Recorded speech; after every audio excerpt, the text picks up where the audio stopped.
मंडलाए ओ पहली अवतारी पगला मुखी बाबलाए पहली अवतारी पगला मुखी बाबलाए पहली अवतारी पगला मुखी बाबलाए पहली अवतारी पगला मुखी बाबलाए।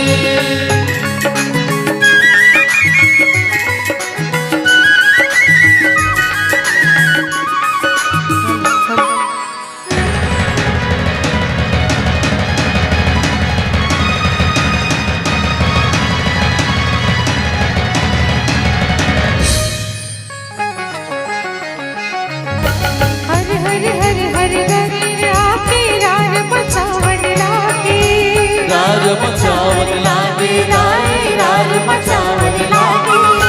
डर के मारे जीव जंतु सब जान बचावन लागे जान बचावन लागे राई जान बचावन लागे अल्लाह ने कैसन आगे विष्णु जी बोलन लागे अल्लाह ने कैसन आगे विष्णु जी बोलन लागे के जग कर लाई ओ पहली अवतारी पगला मुखी बाबलाए पहली अवतारी पगला मुखी बाबलाए पहली अवतारी पगला मुखी बाबलाए पहली अवतारी पगला मुखी बाबलाए।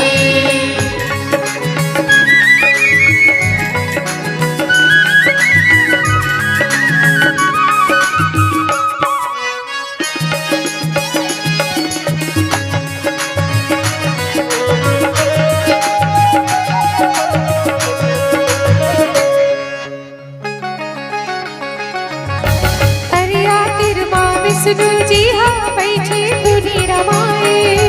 बैठे धुनी रमाए गाए बैठे धुनी रमाए बेपतले उबरे खातिर बर मैया ला गोहराए मैया ला गोहराए राए मैया ला गोहराए विनती ना सुनन लागे दर्शन वो देवन लागे विनती ना सुनन लागे दर्शन वो देवन लागे श्री विद्या महामाई ओ पहली अवतारी पगला मुखी बाबलाए पहली अवतारी पगला मुखी बाबलाए पहली अवतारी पगला मुखी बाबलाए पहली अवतारी पगला मुखी बाबलाए।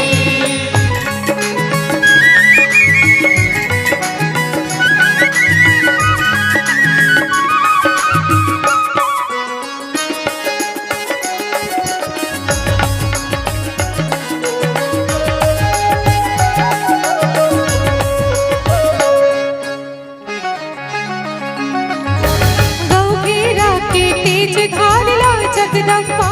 थामी जगदम्बा थामी सदाई जगदम्बा थामी ब्रह्मा के सुख रचना ला परले होत बचाई परले होत बचाई सदाई परले होत बचाई भक्ति बन के विष्णु जी के शक्ति बन के ब्रह्मा जी के भक्ति बन के विष्णु जी के शक्ति बन के ब्रह्मा जी के पीतांबरा महामाई ओ पहली अवतारी पगला मुखी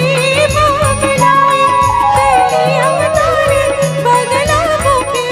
बाबलाए पहली अवतारी पगला मुखी बाबलाए पहली अवतारी पगला मुखी बाबलाए। बैरी ना नष्ट करे इतवा के कष्ट हरे लीला नष्ट करे इतवा के कष्ट हरे